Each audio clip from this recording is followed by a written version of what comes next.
할렐루야. 오늘도 하나님께서 우리 공동체에 말씀하실 때에 이 말씀이 한 사람의 말이 아니라 오늘도 여전히 살아계신 하나님의 말씀임을 믿고 그 말씀을 여러분 마음밭에 새기는 귀한 축복의 시간 되길 주님의 이름으로 축복합니다. 여러분 이때 아멘 하는 겁니다. 다시 한번 해볼까요? 축복합니다. 아멘. 아멘. 여러분, 우리가 삶을 살아가다 보면 참 많은 형태의 고난을 만납니다. 우리가 긴 인생을 산 것은 아니지만 저와 여러분들이 인생을 살아가다 보면 참 다양한 형태의 고난을 만나게 되죠. 어떤 사람은 다른 사람 다 괜찮은데 왜 나만 이렇게 고난을 겪고 있는지 모르겠다, 그렇게 말하기도 합니다. 그러나 여러분, 사람마다 고난의 형태는 다를 뿐 고난은 모든 사람에게 있습니다. 그러기에 늘 빠지지 않는 기도 제목이 있다면 그것이 무엇입니까? 우리 삶이 보다 평탄하게 해달라는 것입니다. 여러분, 세상은 고난을 위기라고 부릅니다. 그러나 예수 그리스도를 믿는 우리는 고난을 위기라고 부르지 않고 시험이라 말합니다. 그렇다면 우리는 왜 고난을 위기라고 하지 않고 시험이라고 부르고 있는 것일까? 여러분, 우리는 고난을 지날 때야 비로소 평소 내 신앙이 어디에 머물러 있는지 들여다볼 수가 있습니다. 내가 평소 하나님을 어떤 분으로 여기며 살아왔는지, 그분을 얼마나 사랑하고 의지하고 있는지, 내 가치가 무엇이며 내 시선은 어디로 향하고 있는지 비로소 우리는 고난을 지날 때야 우리의 진짜 모습을 확인할 수가 있다는 것입니다. 그래서 우리는 고난을 위기라고 부르지 않고 내 신앙을 점검할 수 있는 시험이라 부릅니다. 미국 프로야구 이 메이저리그에서 뛰었던 류현진 선수를 아실 겁니다. 여러분, 류현진 선수는 다른 동료 선수들보다 훨씬 더 높은 연봉을 받았습니다. 왜냐하면 이 류현진 선수는 경기 중 점수를 내어줄 위기의 상황에서 오히려 더 임팩트 있는 공을 던졌고 스스로 위기를 극복할 수 있는 그러한 실력을 갖춘 선수였기 때문입니다. 여러분, 아무리 프로 선수라고 하더라도 이 큰 경기나 또 경기 중 이 점수를 내어줄 위기가 찾아오면 이 실수를 하기 마련입니다. 그러나 이 류현진 선수는 위기의 상황에서 오히려 이 자신의 실력을 마음껏 뽐냈습니다. 이것이 류현진 선수가 다른 선수들보다 이 높은 연봉을 받을 수 있었던 이유입니다. 이것을 다시 종합해 보면 운동선수는 위기의 상황에서, 경기 중 위기의 상황에서 자신의 진짜 실력이 드러나는 것이고, 신앙인은 자신에게 찾아온 그 고난을 대하는 태도를 통해 자신의 진짜 신앙이 드러나는 것입니다. 여러분, 혹 인생을 살아가며 여러 가지 어려움을 만났습니까? 여러분, 이때야말로 내 신앙이 하나님 앞에서 진짜 어떠한가를 시험할 수 있는 때입니다. 내가 그동안 하나님을 붙잡고 살았는지, 아니면 정말 말로만 그렇게 하나님을 믿고 살았다고 그렇게 했던 것인지, 내게 찾아온 그 고난을 겪고 그 고난을 대하는 태도를 통해서 비로소 알 수가 있다는 것입니다. 앞서 우리는 고난이 찾아왔을 때 이렇게 행동하자고 말씀을 나누었습니다. 내게 찾아온 고난은 부정이 아니라 오히려 하나님께서 나를 온전하게 하시려는 은혜라는 것입니다. 그러기에 하나님께 지혜를 구하며 말씀 붙잡고 겸허히 고난에 참여하자라는 것입니다. 그런데 오늘은 여기에서 더 나아가 이 고난이 끝나지 않고 계속해서 내 삶에 이어지고 있다면, 그렇다면 우리는 과연 이러한 믿음의 자세를 계속 유지할 수 있냐라는 것입니다. 제럴드 시처는 이 기도하는 자의 자세란 이 간절함이라 그렇게 말했습니다. 여기서 간절함이란 내게 찾아온 고난을 이겨내는 방법이 하나님께 기도하는 것밖에 없다는 것을 아는 간절함입니다.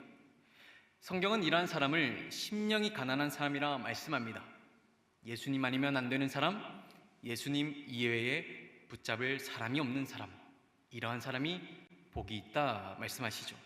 그런데 만약 이러한 간절함, 예수님이 아니고서는 도저히 답이 없는 그러한 간절함을 바탕으로 하나님께 기도하였음에도 불구하고 하나님마저 내 고난에 그렇게 침묵하신다면, 여러분, 이 고통은 경험해보지 못한 사람은 결코 알 수 없는 고통입니다. 고난이 나를 힘들게 하는 것보다 하나님께서 내 고난에 침묵하고 계신다는 그 사실이 더 깊고 더 크게 다가온다라는 것이죠. 그렇다면 하나님은 왜 자신의 침묵이 우리를 더욱 고통스럽게 한다는 사실을 아시면서도 왜 우리의 고난에 침묵하시는 것일까? 여러분, 야고보는 이러한 상황을 놓고 우리에게 이렇게 말합니다. 하나님은 우리가 안전하고 평안하고 풍성한 삶을 누리게 할 목적으로 우리를 이 땅에 존재하게 하신 것이 아니다. 하나님께서 우리를 이 땅에 두신 이유는 고난의 연속을 통해 우리를 자신의 아들 예수님처럼 온전하게 만들어 가시는 것, 고난을 통해 우리의 구원을 완성해 가시는 것, 여기에 하나님께서 우리를 이 땅에 두신 목적이 있다라는 것입니다. 그러기에 우리에게 고난이 지속되고 하나님의 침묵이 이어지더라도, 그러나 이러한 하나님의 행보에도 여전히 무엇이 있다라는 것입니까? 우리를 온전하게 만들어 가시려는 하나님의 선하신 의도가 숨겨져 있다라는 것입니다.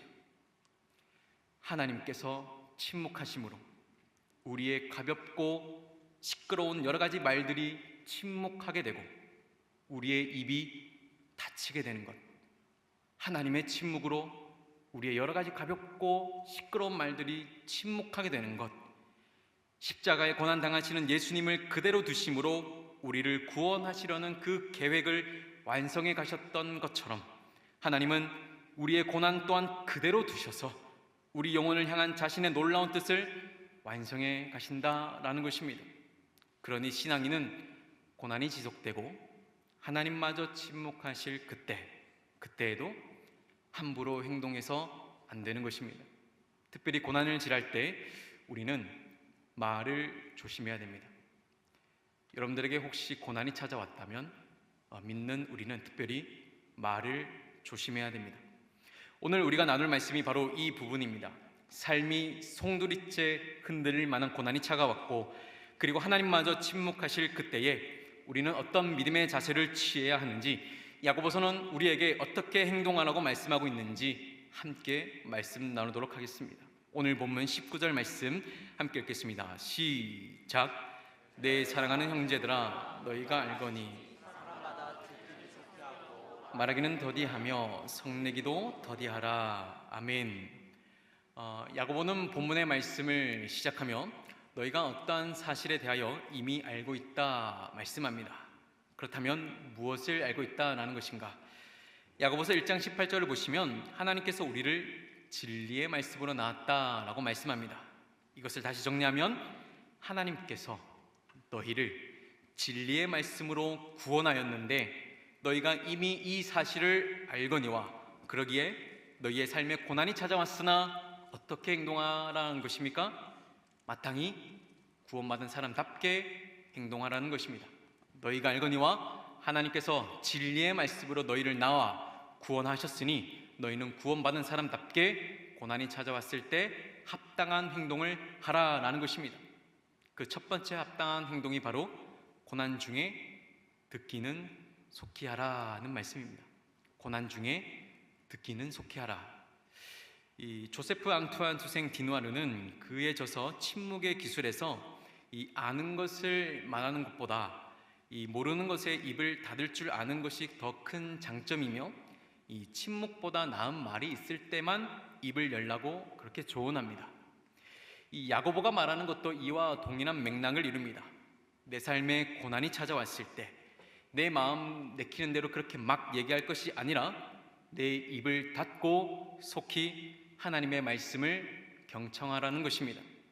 그리고 혹 그럴 일은 없겠지만 하나님의 선하신 뜻보다 더 나은 지혜가 내게 있다고 판단이 되면 너의 입을 열어 말하라는 말씀인 것입니다. 여러분, 제가 신대원 입학을 위해서 2차 면접을 보고 있을 때였습니다.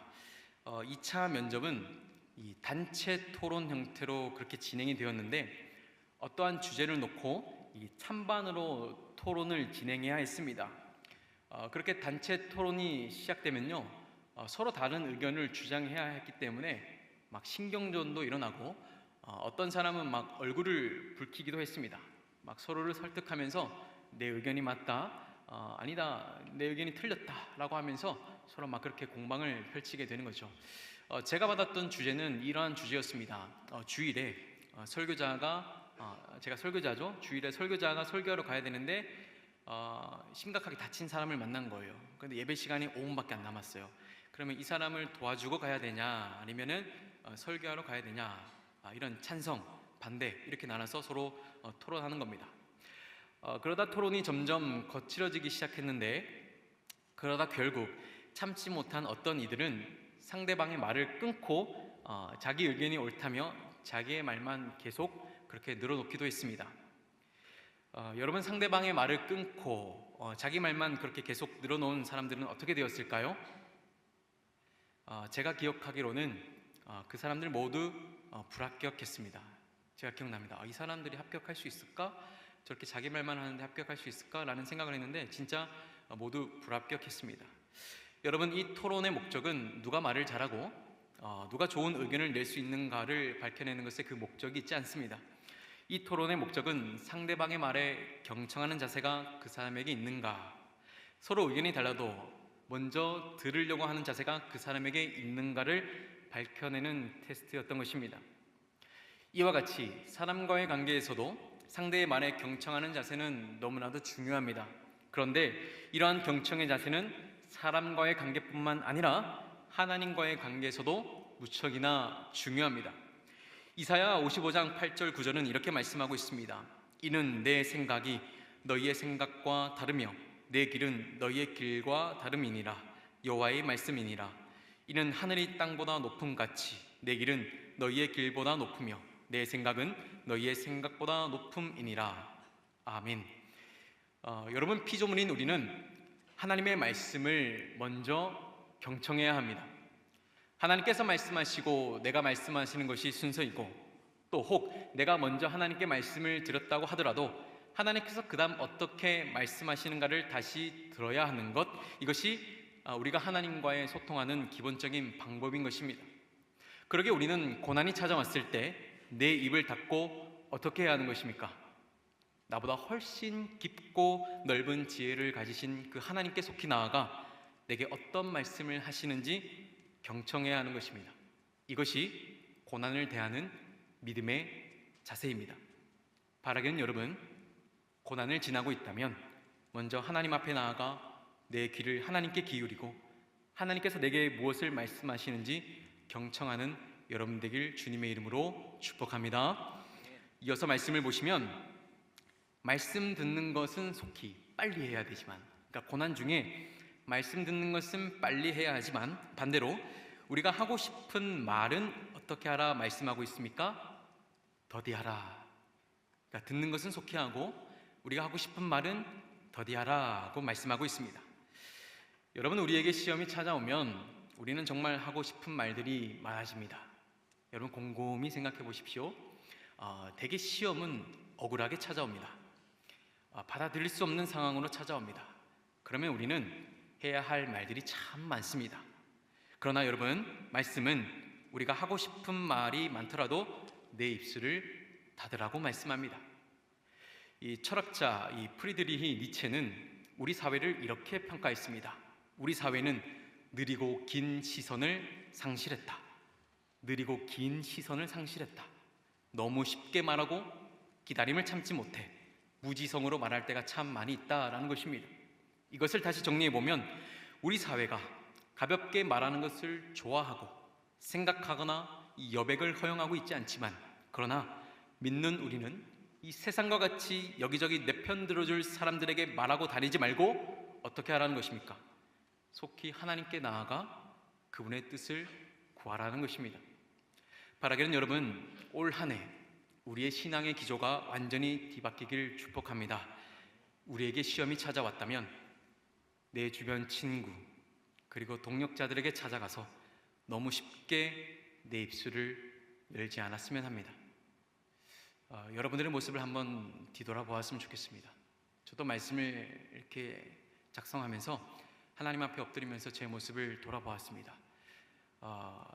저의 삶에 어려움이 찾아오고 고난이 찾아오고 이것이 시험이다 라고 판단이 되었을 때 저는 너무나도 가볍게 입을 열었습니다.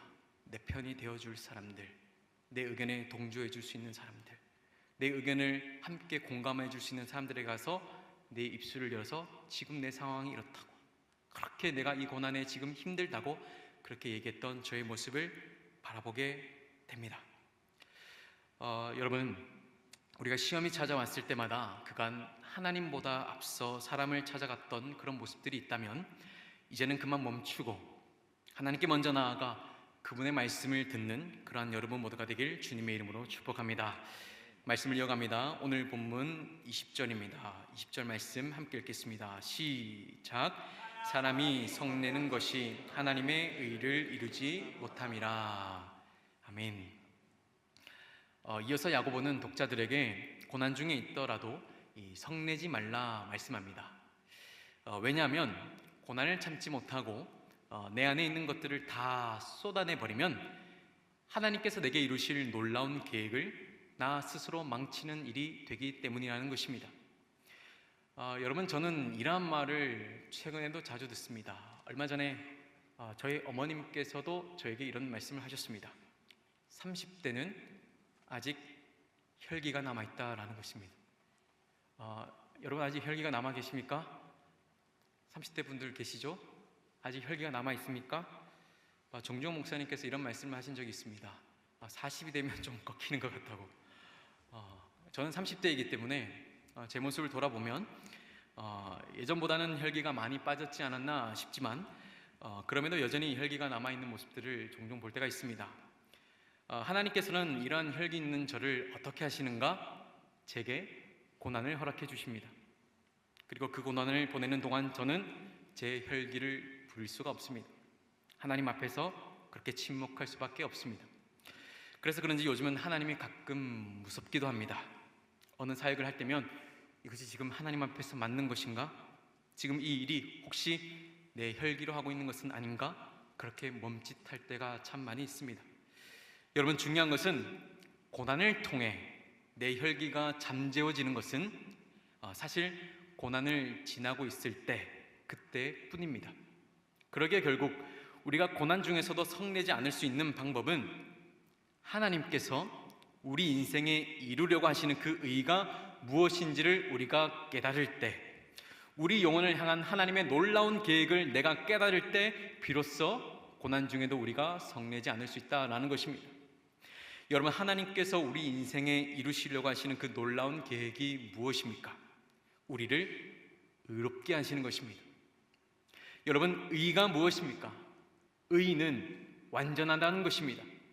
성경에서 완전하다는 것은 예수 그리스도와 관련이 있습니다. 이것을 다시 해석하면 하나님은 우리를 예수 그리스도와 같이 온전하게 의롭게 구원받은 존재로 만들어 가기를 원하신다는 것입니다. 그 놀라운 계획이 바로 우리에게 고난을 주시는 것입니다. 그러기에 고난이 우리를 예수님을 닮아가게 하는, 그렇게 온전하게 하는 도구라면, 우리가 이 사실을 우리가 깨달았다면 우리는 성질 내어서는 안 되는 것입니다. 어떻게 이런 일이 내게 일어날 수 있냐고 참지 못하고 옆 사람에게 이것저것 다 얘기해버리면, 그렇게 성내어버리면 우리 스스로가 우리를 의롭게 하시려는 하나님의 선하신 뜻을 거절하는 것과 같다라는 것입니다. 야고보는 말씀합니다. 진리의 말씀으로 거듭난 너희가 장차 이 생명의 면류관을 주실 하나님의 선한 계획 앞에서 네 혈기를 참지 못하고 이것저것 여러 사람들에게 성질 내는 것이 합당하냐? 진정 너를 온전하게 하시려는, 너를 구원하게 하시려는 하나님의 계획을 네가 알기는 아냐라는 것입니다. 바라기는 여러분, 하나님은 고난의 과정을 통해 우리를 온전하게 만들어 가시는 분이십니다. 그럴 때 하나님의 놀라운 계획, 우리를 의롭게 하시려는 뜻을 여러분들이 깨달아 성내지 않기를 주님의 이름으로 축복합니다. 이어서 본문 21절입니다. 우리 함께 읽겠습니다. 시작. 그러므로 모든 더러운 것과 넘치는 악을 내버리고 너희 영혼을 능히 구원할 바 마음에 심어진 말씀을 온유함으로 받으라. 본문을 보시면 야고보는 믿는 자들이 고난 중에 해야 할 두 가지를 제시하고 있습니다. 그 첫 번째는 버리는 것이고 두 번째는 받는 것입니다. 첫 번째는 버리는 것이고 두 번째는 받는 것입니다. 먼저 말씀을 보시면 모든 더러운 것 그리고 넘치는 이라는 단어를 보시면 이 틈이 없이 아주 가득한 상태라는 것을 우리가 알 수가 있습니다. 여러분, 야고보가 말하는 이 상태는 내 안에 내 자만이 가득해서 그리고 그것이 차고 넘쳐서 하나님이 우리 마음 가운데 우리 인생 가운데 역사하실 수 있는 어떠한 여지가 없는 상태를 말합니다. 그러니까 온갖 모든 더러운 것과 넘치는 것이 우리 안에 가득해서 하나님이 우리 인생에 역사하실 그럴 여지가 없는 상태가 바로 모든 더러운 것과 넘치는 악이라는 것입니다. 여러분, 우리 안에 우리의 인간적인 생각만이 가득하다면 내게 찾아온 고난은 그렇게 달갑지 않을 겁니다. 그리고 얼마 지나지 않아 하나님의 말씀 또한 들리지 않게 될 겁니다. 왜 그렇습니까?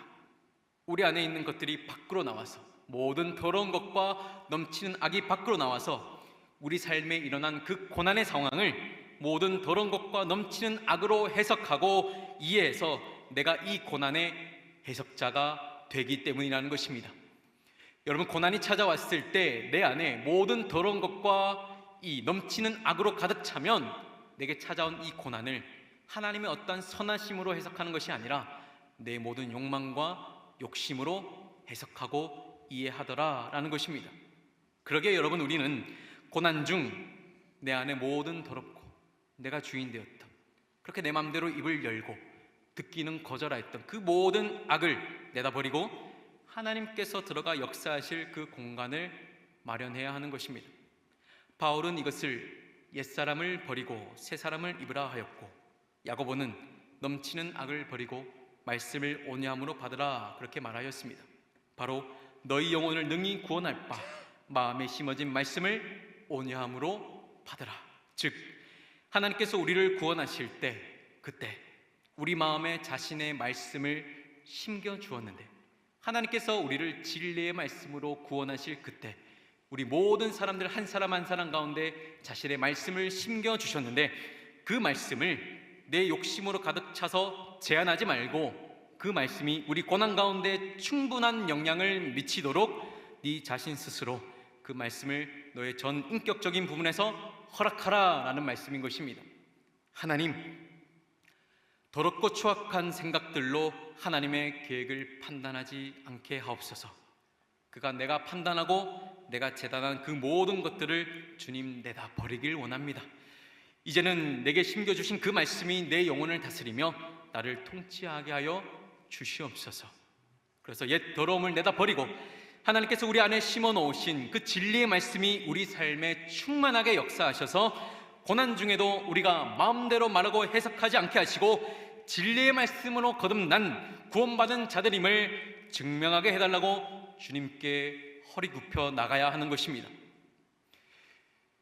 여러분, 하나님 백성된 자들의 특징이 무엇입니까? 하나님의 말씀이 그들 안에 굳게 서서 그 말씀이 자녀들 안에서 마음껏 작용하는 것, 말씀을 사랑하고 그 말씀이 자신 안에서 역사하시도록 온전히 자신을 내어드리는 자들, 이것이 하나님 백성된 자녀들의 특징입니다. 바라기는 여러분, 우리 또한 이런 사람 되길 주님의 이름으로 축복합니다. 우리에게 고난이 찾아왔을 때 우리가 해야 할 일은 내 안에 모든 더러운 것과 넘치는 악을 버리고 내게 심겨주신 그 말씀이 우리 안에 작용하도록 그 말씀이 나를 통치하도록 나를 하나님께 내어주는 것, 이것이 고난을 대하는 믿음의 자세인 것입니다. 말씀을 이어갑니다. 오늘 본문 22절에서 25절까지의 말씀 한 목소리로 함께 읽겠습니다. 시작. 너희는 말씀을 행하는 자가 되고 듣기만 하여 자신을 속이는 자가 되지 말라.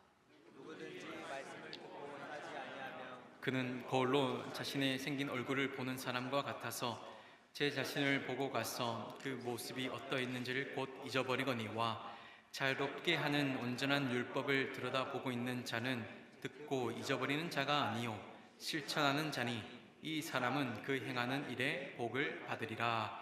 아멘.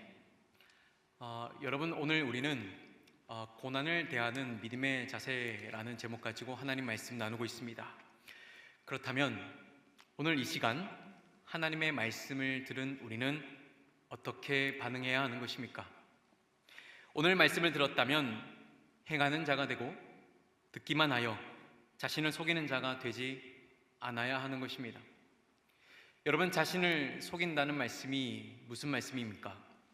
내가 말씀을 많이 알고 있다는 그 사실 때문에, 내가 오랫동안 신앙생활했다는 그 사실 때문에 실제로는 말씀을 실천하지도 않으면서도 나 자신이 그래도 하나님의 말씀을 행하며 살고 있다고 스스로 착각하는 것을 말합니다.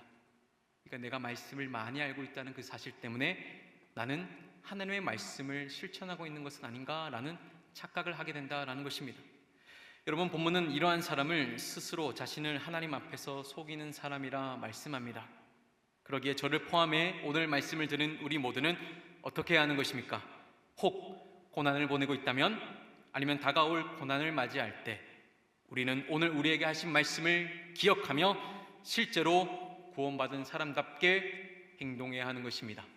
하나님께 나아가 속히 말씀을 듣고 내 입은 닫고 혹 내 안에 심겨진 말씀이 제한되는 것은 아닌지, 그래서 모든 더러운 것과 넘치는 악을 주님 앞에 고백하면서 하나님이 내 안에 다스려 달라고, 이 고난 가운데 내 믿음이 넘어지지 않게 해달라고, 위기 가운데 내 신앙이 하나님 앞에 붙잡혀 있게 해달라고 그렇게 기도해야 하는 것입니다.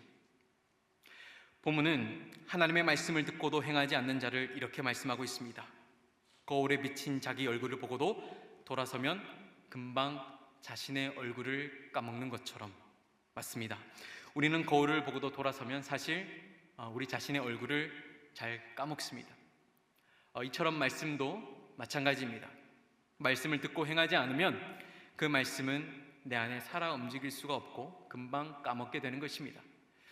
배우고 들어서 아는 말씀과 말씀에 치열하게 순종해서 그 말씀을 마음에 새긴 것하고는 반드시 차이가 있습니다. 순종해서 새겨진 말씀은 절대 잊을 수 없고 그 말씀은 내 안에서 살아서 움직이는 말씀이 되는 것입니다. 우리 반주 한번 해주실래요? 사랑하는 청년 여러분, 고난 중에도 말씀 앞에 엎드려 하나님의 말씀을 경청하는 사람은 복이 있습니다. 여러분, 혹 고난이 찾아왔습니까? 그럴 때 하나님의 말씀을 경청하는 사람은 복이 있습니다. 본문은 이러한 사람을 두고 복 받을 사람이라 말씀하고 있습니다. 내게 고난이 찾아왔을 때 섣부르게 행동하지 않고 섣부르게 말하지 않고 온전한 율법인 말씀을 면밀하게 들여다보고 그 말씀 안에 계속 머무르기를 원하는 자, 이러한 자가 복 있는 자들입니다. 여러분, 우리는 앞으로 이 땅을 살아가며 수많은 고난을 만나게 될 것입니다. 수많은 시험이 우리에게 찾아올 것입니다. 그럴 때 우리는 하나님 말씀 앞에 허리를 굽혀 말씀 안에 머무르려고 애써야 합니다. 지금 내게 일어난 일이 너무나도 고통스럽지만 그러나 내 삶은 여전히 하나님의 섭리 안에 있음을 믿고 말과 행동을 조심하고 버려야 할 것들은 버리고 내 안에 내게 심겨주신 그 말씀이 싹트게 하는 것, 이것이 믿는 저와 여러분들이 고난을 대하는 믿음의 자세임을 기억하시는 여러분 모두가 되길 주님의 이름으로 축복합니다. 이 시간 다 같이 자리에서 일어나겠습니다. 이 시간 찬양할 때에 하나님, 우리 삶에 여러 가지 고난이 찾아왔습니다. 하나님, 이것이 과연 맞나? 라는 수많은 질문들이 우리 머릿속에 떠오르게 됩니다.